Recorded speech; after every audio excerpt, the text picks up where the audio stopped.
Hola, sean bienvenidos a un nuevo video aquí en la plataforma Repaso Online, en un nuevo video de farmacología donde presentaremos un capítulo muy importante como es el manejo farmacológico de la insuficiencia cardíaca. Es un tema bastante extenso, donde repasaremos algunos fármacos que ya hemos visto. La insuficiencia cardíaca es un síndrome, o sea, es un conjunto de signos y síntomas que representan las acciones que el corazón no es suficiente para lo que el sistema está demandando. Estos signos y síntomas derivan de la, entre comillas, falla cardíaca que se está presentando. Ahora, si bien el corazón es un solo órgano, sabemos que está dividido en dos cavidades, una izquierda y una derecha. Cada uno puede fallar por separado, dando síntomas de insuficiencia cardíaca derecha o síntomas de insuficiencia cardíaca izquierda. En la que nos vamos a enfocar el día de hoy, por motivos de farmacología y motivos de la cortación del video, va a ser principalmente la falla del corazón izquierdo. La falla del corazón derecho puede ser un poco más compleja y un tratamiento que implica más que nada la circulación pulmonar. Entonces nos ubicamos en el corazón izquierdo, más específicamente en el ventrículo, que es el que va a llevar la sangre al resto del cuerpo. Este puede fallar por dos motivos: o se está llenando mal, o no está mandando la sangre con suficiente fuerza. Cuando no se llena bien, diremos que la falla es diastólica, o sea, en el llenado. Cuando no se está enviando bien, la falla es sistólica, o sea, en la eyección. Esto es muy relevante porque en algunos lugares verán que se habla de fracción de eyección reducida, y eso es cuando está llegando una buena cantidad de sangre al ventrículo izquierdo, pero este no es capaz de llevarlo al resto del cuerpo. La función de bomba está fallando. Decimos que la insuficiencia cardíaca es en general una entidad progresiva, con daño acumulativo. Progresa con el tiempo y genera cuadros agudos que se llaman descompensaciones. ¿Sí? Como objetivo en el enfrentamiento de la insuficiencia cardíaca será tres cosas: aumentar la sobrevida del paciente, aumentar la esperanza de vida, reducir los síntomas provocados por la falla de bomba y evitar que el paciente no genere cuadros agudos, o sea que no se descompense. ¿Sí? En las causas de que el corazón nos falle tenemos dos cuadros que se llevan gran parte del pastel. Uno es el daño provocado por los infartos, o por un infarto o infartos acumulativos a lo largo del tiempo, o que la sobrecarga de presión y volumen que existen cuadros como la hipertensión arterial, en mayor medida la hipertensión arterial, va a llevar que el corazón se canse de soportar tanta presión y empieza a ceder este daño. Poco a poco el ventrículo izquierdo llevará menos sangre, debido a que en un principio se hipertrofia, o sea, se engruesa, y luego a largo plazo se dilata. El corazón se vuelve más grande. Luego tenemos las causas que son igual de importantes, sin embargo no son tan frecuentes como estas dos, que son las arritmias. Por ejemplo, una arritmia supraventricular, bastante frecuencia es la fibrilación cardíaca, la fibrilación auricular, también llamada FA. Cardiopatías, miocardiopatías y otros pocos menos frecuentes son daño por medicamentos, drogas, la enfermedad de Chagas, la rotura de cuerdas tendíneas como en el síndrome de Takotsubo y otras razones. Cuando vean la insuficiencia cardíaca más adelante, en medicina interna, en fisiopatología, verán que la entidad insuficiencia cardíaca es casi seguro que le mostrarán esta tablita, que son los criterios de Framingham. Y son muy importantes porque son los que van a llevar al diagnóstico de insuficiencia cardíaca. Por motivo del video, estamos hablando de farmacología, entonces no tiene tanta relevancia. Sin embargo, mencionar que esta tablita habla de los síntomas y los signos producidos por el cuadro de insuficiencia cardíaca, y hay criterios mayores y menores, siendo los mayores más específicos de la enfermedad y los menores menos específicos, pero se presentan igual. Con dos mayores se llega al diagnóstico de la insuficiencia cardíaca, también con uno mayor y dos menores, ¿sí? Como para que se vayan familiarizando un poco con los criterios. Pero los síntomas no salen de la nada, no salen porque sí, aparecen por una falla del corazón. Entonces tenemos que preguntarnos qué es lo que está fallando. ¿Cómo está el ventrículo izquierdo? ¿Está llevando sangre al resto del cuerpo o no la está haciendo? ¿La sangre está siendo recibida de buena manera o no? ¿Se está acumulando la sangre que debería llegar a la aurícula hacia río abajo? Recordar que la sangre de la aurícula llega desde los pulmones. ¿Se acumula la sangre en los pulmones? Es importante que cuando nos dispongamos a tratar la insuficiencia cardíaca de parte de un paciente no pensemos que hay una pastilla que la tomará y se solucionará todo. No existe una sola pastilla para la insuficiencia cardíaca. Es un grupo de signos y síntomas que tienen distintos tratamientos, distintos enfoques. Es importante que nos preguntemos la causa de la insuficiencia cardíaca y cuál es el desencadenante también de la agudización de esto. ¿Por qué se descompensó el paciente? Muchas veces que es un hipertenso no se está tomando sus pastillas, es una causa muy frecuente, y el corazón no puede con ese exceso de presión adicional. Otras veces aparece una arritmia en una patología ya de base, ¿ok? Hay que tratarla. Otras veces el paciente estaba bien y se infarta, entonces genera una insuficiencia cardíaca de la nada y el corazón no puede adaptarse a ese cambio de volumen brusco. Después, estas tienen manejos distintos, las tres que mencioné como ejemplo, y es importante verlo en la insuficiencia cardíaca, esta entidad, como una forma amplia. Nosotros ya hemos visto bastantes fármacos. Este es el cuarto video por parte mía. Primero fue hipertensión, luego vimos diuréticos y vasodilatadores. Y entonces vamos a tratar de utilizar todas las armas que ya hemos presentado, y para tratar la insuficiencia cardíaca vamos a utilizar todos los fármacos que podemos usar que tengan alguna relevancia en el cuadro. Uno de los principales fármacos, primera línea, el más utilizado, el más hablado también, es los inhibidores de la enzima convertidora de angiotensina. Ejemplo, el captopril, el enalapril, el lisinopril. El captopril es un fármaco bastante rápido, podemos usarlo a medida de urgencias.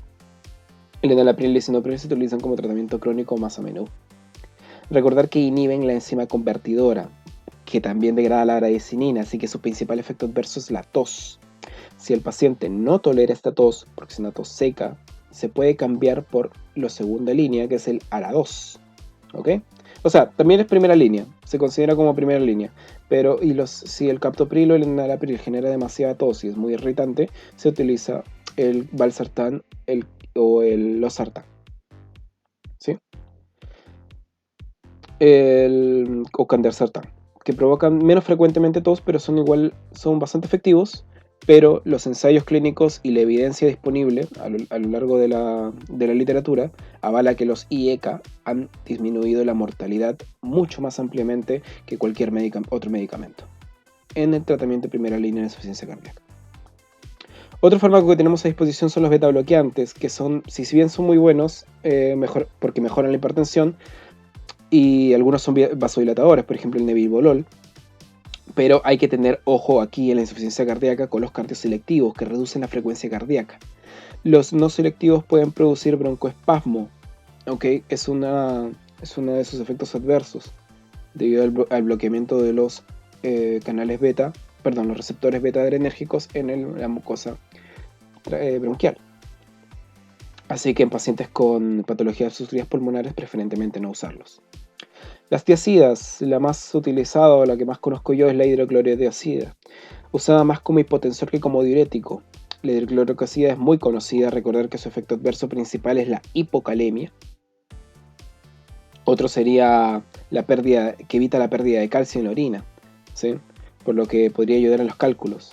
Sin embargo, como evita la pérdida de orina, también aumenta la cantidad de calcio intraplasmático, y por lo tanto empeoraría la hipercalcemia. En los diuréticos, usarlos principalmente cuando vemos que hay sobrecarga de volumen. Lo más utilizado sería la furosemida por lejos. Recordar que depletan mucho el volumen, son muy efectivos. Los diuréticos de asa son muy efectivos. Recordar que si el riñón no está funcionando bien, el único fármaco que estamos a nuestra disposición son los diuréticos de asa. Si el paciente está muy congestionado, es una buena alternativa. Ayuda en el control de los síntomas, mas no se ha demostrado que aumente la sobrevida de los pacientes con insuficiencia cardíaca. Vasodilatadores, ojo, porque con la caída de la presión que generan los vasodilatadores puede caer bruscamente, ¿sí? La nitroglicerina principalmente es venoso y coronario, y el nitroprusiato es venoso y arteriolar. Así que el que más nos va a ayudar para aumentar la perfusión tisular periférica va a ser el nitroprusiato. Como le dije anteriormente en el video de vasodilatadores, es uno de los más utilizados, por no decir que es el más utilizado. En los bloqueadores de canales de calcio, solo en casos muy puntuales. Si bien en el capítulo de vasodilatadores hablamos muy bien de estos fármacos, en insuficiencia cardíaca no son tan utilizados debido a que tienen un problema, es que son ionotropos negativos, especialmente el verapamilo y el diltiazem. O sea, los no dihidropirídicos. Evita la contracción cardíaca, ¿ok? Eso significa que son ionotropos negativos. Y eso es lo que no queremos, que el corazón lata menos, lata con menos fuerza. Así que imagínate que si es insuficiente y ahora que le damos verapamilo, peor. El verapamilo se puede utilizar con precaución en algunas arritmias con respuesta ventricular rápida y otros como el amlodipino en tratamiento crónico si la fracción de eyección no está reducida, pero con mucha precaución. ¿Ok? Algo que se me olvidó decir de los diuréticos, la furosemida tiene el principal RAM de la furosemida es la hipocalemia, ¿ok? Hace caída del potasio plasmático. Para evitar este efecto adverso se puede utilizar el uso de ahorradores de potasio como la espironolactona o el triamtené, ¿sí? Pero estos dos tienen como efecto adverso principal la hipercalemia, que puede ser fatal, así que también ojo con esos. Bueno, un buen repaso ahora de los fármacos que hemos visto anteriormente. Hay más fármacos que también se usan para la insuficiencia cardíaca. ¿Vamos a verlos todos? No. No hay mucho tiempo en este video como para ver todos los fármacos que existen para la insuficiencia cardíaca. Veremos primero lo que no hemos visto. Veremos lo que más se usa, lo más importante.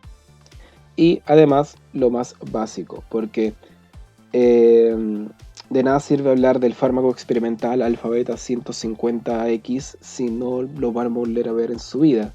Entonces eso, vamos a ver qué fármacos vamos a ver el día de hoy.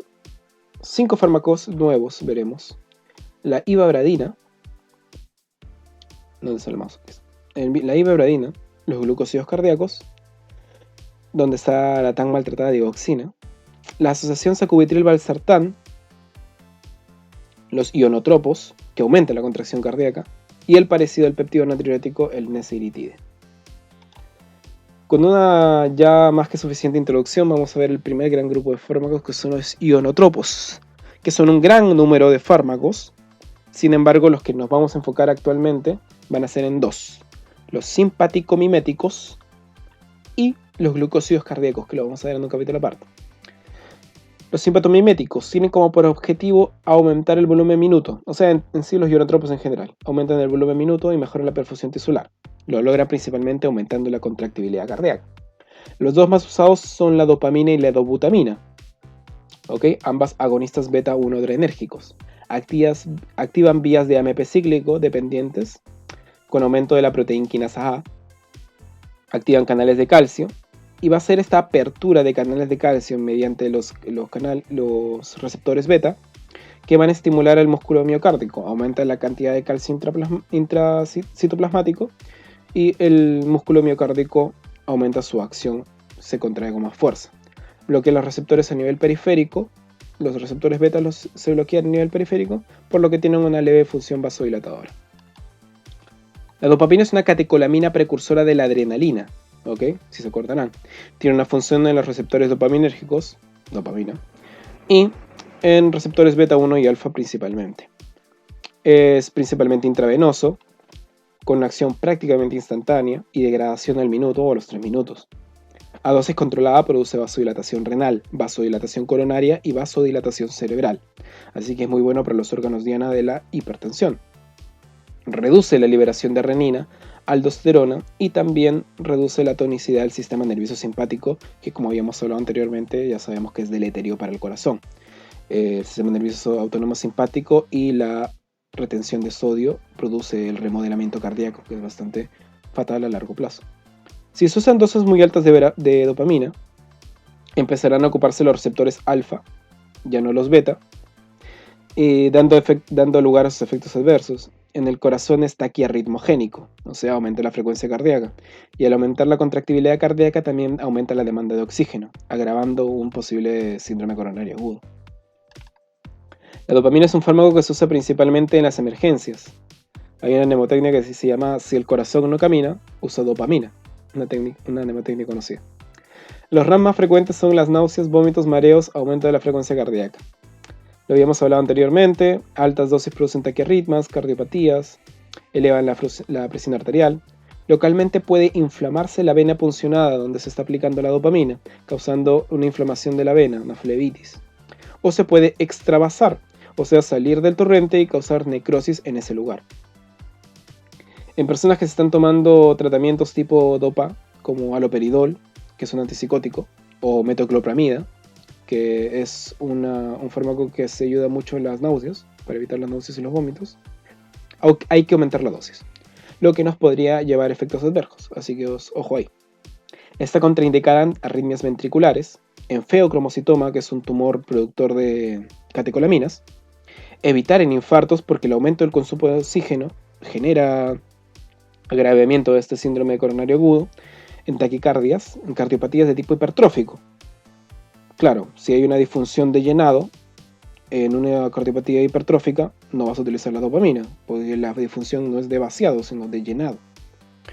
Insuficiencia renal, ojo, y diabéticos también, precaución, nomás, no es contraindicación. Un poco más de lo mismo, la dopamina, son bastante parecidas. La dopamina, lo que sí hay que mencionar es que químicamente es muy parecida al isoprotenerol, que es un agonista adrenérgico con principal afinidad a receptores beta. Así que principalmente unión a receptores beta. Beta 1, beta 2 y alfa, pero principalmente beta 1. Así que afinidad cardíaca. ¿Okay? Esos receptores se ocupan más que nada en el corazón. Aumenta la contractibilidad y disminuye la presión en aurícula y ventrículo. A diferencia de la dopamina, no afecta tanto la frecuencia cardíaca. A altas dosis sí produce un aumento de la frecuencia y una dilatación coronaria, que sería una buena opción ante un infartado, así que ante una IC por infarto, preferir dobutamina antes que dopamina. Ambas aumentan la contractibilidad cardíaca, esencialmente son intravenosos, o sea, se aplican de forma intravenosa, se degradan muy rápido en la sangre, por lo que en tratamiento de la insuficiencia se deben usar en infusión continua. ¿Sí? En tratamientos muy prolongados, la dosis que se usaba ya no hace el mismo efecto, eso se llama taquifilaxia. No sé, las personas que sufren de alergia sabrán que cuando usan loratadina por mucho tiempo y luego ya no les hace efecto, lo que tienen que cambiarla por desloratadina o cetiricina. Es lo mismo. El organismo se adapta a esta infusión continua y hay que aumentar la dosis o cambiarlo por otro ionotropo. Son beta-agonistas, así que los beta-bloqueantes reducen su efecto. Ambas pueden producir taquicardias, más la dopamina que la dobutamina, pero otra cosa son las arritmias ventriculares, que son muy peligrosas y estas ambas las generan, ¿ok? Así que evitarlas en pacientes que tienen historia de arritmias ventriculares.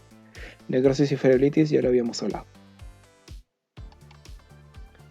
Este fármaco, el sacubitril, no está muy disponible, o al menos yo no lo he visto dando vueltas por la clínica, ni en clínica, perdón. Pero sí está súper en boca y he visto muchas publicaciones acerca de este fármaco. ¿Ok? Se están haciendo muchas investigaciones y tal porque parece que es lo mejor que hay actualmente para insuficiencia cardíaca, así que hay que mencionarlo. Se ha estudiado mucho con valsartán, que es un antagonista de los receptores de angiotensina 2, por lo que el fármaco sería una asociación sacubitril-valsartán, que si lo ven en investigaciones se llama así, LSZ696. El sacubitril inhibe las enzimas que degradan el péptido natriurético, por lo tanto aumentan la vida media del péptido natriurético, aumentando su efecto. El péptido tiene una función vasodilatadora, ¿ok? Recordemos que estimula la guanilatociclasa, y la guanilatociclasa genera producción de GMP cíclico. ¿Sí? Y el valsartán es un hipotensor que bloquea el eje RAS, así que su efecto sería esquinérgico. Es vasodilatador e hipotensor. Puede ser, aún nada está dicho, pero en los ensayos clínicos parece disminuir mucho más las muertes que el enalapril en el tratamiento de insuficiencia cardíaca con fracción de eyección disminuida. ¿Ok? Sin embargo, todavía faltan bastantes estudios, aplicaciones a largo plazo, etc. Recordemos que bloquea la acción de la neprilicina, que la neprilicina es el péptido que va a degradar, la enzima que va a degradar el péptido natriurético, pero para poder hacer su efecto tiene que ser metabolizado. ¿Ok? Este fármaco viene inactivo, es un profármaco, se modifica a sacubitrilato. ¿Ok? Sacubitrilato, perdón. El sacubitril tiene una vida media de aproximadamente 2 horas, pero el sacubitrilato se mantiene en la sangre por 6 a 8 horas. ¿Sí? Tiene disponibilidad moderada de 65% aproximadamente. Se elimina en orina casi sin modificar. Y recordar que los antagonistas de los receptores de aldosterona 2 tienen excreción hepática en su mayoría, pero también renal. ¿Ok? Así que este fármaco, como tiene excreción renal y el valsartán tiene hepática y renal, la asociación se va a eliminar en ambas vías. ¿Ok? No se ha presentado algún consenso todavía claro de los efectos adversos propios del fármaco. Sin embargo, los efectos adversos más frecuentes vistos están asociados más al valsartán y a sacubitril por su efecto vasodilatador. ¿Okay? Hipotensión, hipercalemia, sequedad vocal, sudoración. No se ha demostrado necesidad de modificar el tratamiento en enfermedad renal moderada. En grave se aconseja no usarlo, sin embargo aún no hay nada claro. Pero sí es importante considerar otros tratamientos en enfermedad hepática. Recordar que el sacubitril viene inactivado, por lo tanto necesitamos el hígado para utilizar este fármaco. Así que en insuficiencia hepática, ojalá no utilizarlo. La ivabradina. La ivabradina es un fármaco vasodilatador usado en el tratamiento de angina de pectoris, angina de pecho mayormente estable. Reduce la frecuencia cardíaca sin alterar tanto la contractibilidad cardíaca, por lo tanto no genera mayor consumo de oxígeno. Tiene su mecanismo de acción en la célula del marcapasos, modificando las corrientes Fonny. Que si recordamos, las corrientes Fonny en fisiología son las que se activan por hiperpolarización, son las que le dan al automatismo al corazón. Se ha demostrado que mejora el pronóstico de sobrevida en un paciente con insuficiencia cardíaca a largo plazo, post-infarto, mientras que tengan una frecuencia cardíaca sobre 70. ¿Ok? Aumenta la sobrevida de los pacientes si el paciente no tiene bradicardia. Deprime obviamente el marcapasos, así que ojo ahí. Principalmente es oral, con baja disponibilidad por su amplio mecanismo de primer paso. Es metabolizado por las enzimas conocidas, las CYP3A4. Así que ojo con el ketoconazol, la rifampicina, que son inhibidores de esta enzima. ¿Okay? Tiene un metabolito activo que prolonga la acción por un poco más de 10 horas. Y se usa principalmente como alternativa a beta bloqueantes. ¿Okay? La ivabradina, cuando no se puede utilizar beta bloqueantes, es una buena alternativa. O antagoniza canales de calcio para la prevención secundaria del infarto. No se recomienda usarlos con otros fármacos que modifiquen la frecuencia cardíaca. Beta bloqueantes cardioselectivos o verapamilos está desaconsejado. ¿Okay?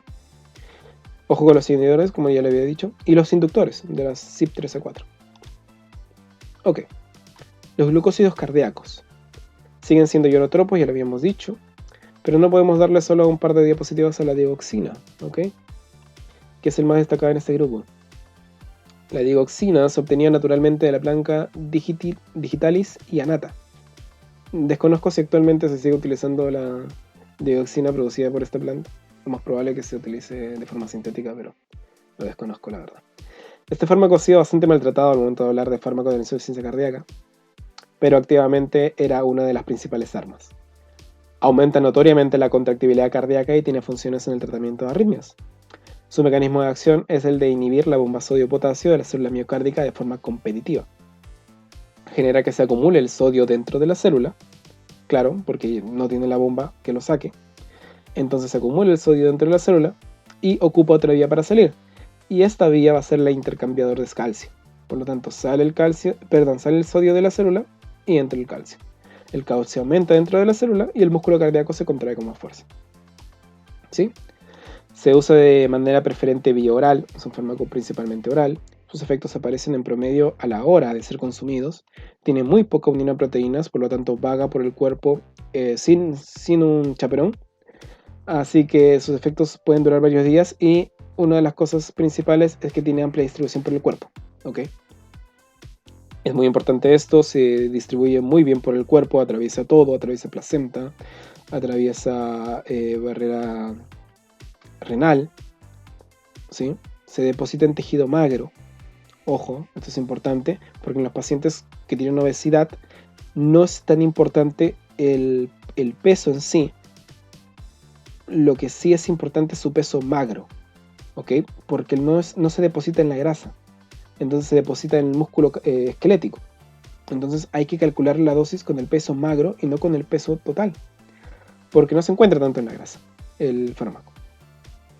La dioxina se elimina a 75% sin metabolizar en la orina y en insuficiencia renal se acumula. Por lo tanto, ojo con pacientes con insuficiencia renal, porque la vida se puede prolongar hasta 4 veces.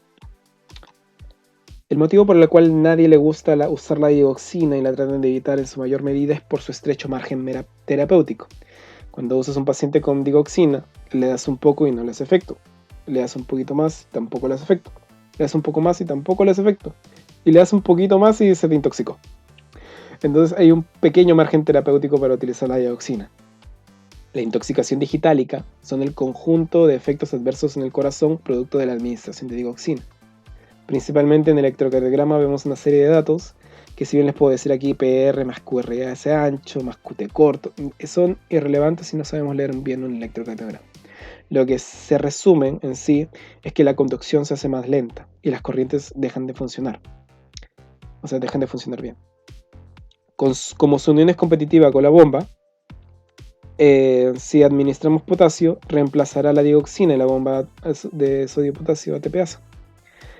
Entonces, como es una unión competitiva, la dioxina sale y entra el potasio. Así que podremos utilizar sales de potasio como tratamiento de esta intoxicación. Las arritmias ventriculares, si es que ocurren, pueden ser tratadas con un antiarrítmico como la lidocaína. En ancianos, además, pueden presentar síntomas psicóticos o psiquiátricos, como son alteraciones de la memoria, depresión o confusión. Está contraindicado en la bradicardia, disminuye la frecuencia cardíaca, en bloqueos atrioventriculares, historia de arritmias ventriculares, fibrilación auricular con el síndrome de Wolff-Parkinson-White, que es una entidad poco frecuente, solamente en fibrilación auricular solamente asociada a Wolff-Parkinson-White, hipocalemia, porque aumenta su actividad, la hipercalcemia, insuficiencia cardíaca diastólica, lo mismo que anteriormente, porque estos pacientes no tienen la falla en la contracción. ¿Por qué aumentaríamos su contracción si no tienen falla de contracción? La insuficiencia cardíaca diastólica. Lo que sí, la digoxina sigue una muy buena herramienta cuando hay una insuficiencia cardíaca con fibrilación auricular. Cuando no está en concomitancia con el Wolff-Parkinson-White. Esta es una entidad súper rara. La fibrilación auricular, sin embargo, es una entidad bastante frecuente. Cuando hay fibrilación auricular y por la fibrilación auricular está generando una insuficiencia cardíaca, la digoxina es bastante útil en ese sentido. Y por último, un fármaco que se ha hablado bastante es la forma recombinante del péptido natriurético. La forma recombinante del péptido natriurético humano tipo B, o BNP, se le modificó el ADN a una bacteria para que produjera BNP en masa y le pusieron nesiritide. Recordar que el péptido natriurético humano es secretado producto de una respuesta de la sobrecarga de presión por parte del epitelio endocárdico. Se produce este péptido natriurético, estimula la guanilato ciclasa para producir GMP cíclico y así reducir la resistencia periférica. El nesiritide es un péptido, por lo tanto es un fármaco de gran peso molecular. Tiene la misma función que el péptido natriurético. Tiene una función renal, aumentando la tasa de filtración, mejorando la perfusión. Disminuye la sobrecarga de volumen en la aurícula y el ventrículo izquierdo. Bloquea el eje RAS y el sistema nervioso simpático. Por lo tanto, evita el remodelamiento cardíaco. También no dejar de mencionar el efecto vasodilatador que tiene. Por último, es principalmente intravenoso, vida media relevante corta de 20 minutos, media relativamente corta de 20 minutos. Aún no se han tenido datos concluyentes con el uso con otros inhibidores de los degradadores, por ejemplo los inhibidores de la neprilicina, que en teoría debería aumentar su efecto. Sin embargo, todavía no se ha llegado a ningún consenso. Es hidrolizado por enzimas que degradan el péptido natriurético humano, como la neprilicina. Es muy bueno disminuyendo la congestión pulmonar, mejorando la disnea de origen cardíaco. Parece ser que una insuficiencia renal no contraindica su uso.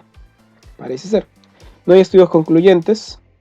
Diría yo que es, entre comillas, el mismo péptido natriurético, por lo tanto evita estos efectos adversos al ser un poquito, entre comillas, natural. Sin embargo, si bien es bueno para tratar los síntomas de congestión, por ser su vasodilatador principalmente, no ha demostrado prevenir la muerte ni evitar agudizaciones en pacientes con insuficiencia cardíaca.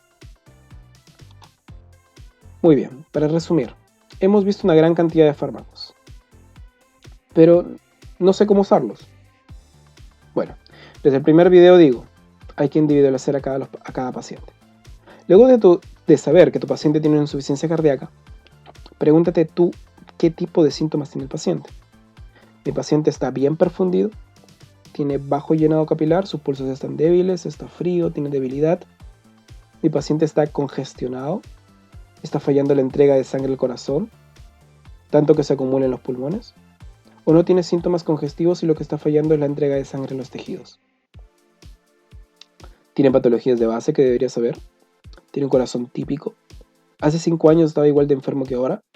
¿Tiene alguna enfermedad que contraindique el medicamento que quiero usar? ¿Qué desencadenó los síntomas de mi paciente? ¿Un infarto? ¿No se tomó las pastillas de la hipertensión? ¿Tiene una neumonía? ¿Se desangró? ¿Tomó algo? ¿Un amigo le dio una pastilla? Cada uno de los datos que nosotros proporcionemos o que el paciente nos proporcione modificará su conducta y elegirá el fármaco que mejor venga a su medida. Puede ser beneficioso empezar con un IECA como primera línea. Utilizar enalapril o captopril como primera línea puede ser bastante útil. Si está fallando la entrega de sangre a los tejidos, o sea, nuestro paciente está poco perfundido, puede ser que preferiramos un ionotropo, que aumente la contractibilidad cardíaca, o un vasodilatador. Si mi paciente está hipertenso, tal vez sea mejor un vasodilatador potente como el nitroprusiato. Si mi paciente no puede respirar por una congestión pulmonar, puede ser bastante útil la furosemida o el péptido natriurético. Y así podemos ver a nuestro paciente como un todo. Más que decir que nuestro paciente tiene insuficiencia cardíaca, podemos hablar que nuestro paciente está frío, poco perfundido, está caliente, o sea, con mayor cantidad de presión arterial sistólica. Nuestro paciente está con síntomas congestivos por acumulación de la sangre de arriba abajo, o nuestro paciente está sin congestión, o sea, está seco. Y esto va a modificar mucho nuestra conducta. También recordar las contraindicaciones, sus patologías de base y siempre buscar el desencadenante y evitarlo. Eso sería todo el día de hoy. Agradezco a los que me hayan estado conmigo en este camino de farmacología cardiovascular y conmigo será hasta la próxima. Muchas gracias.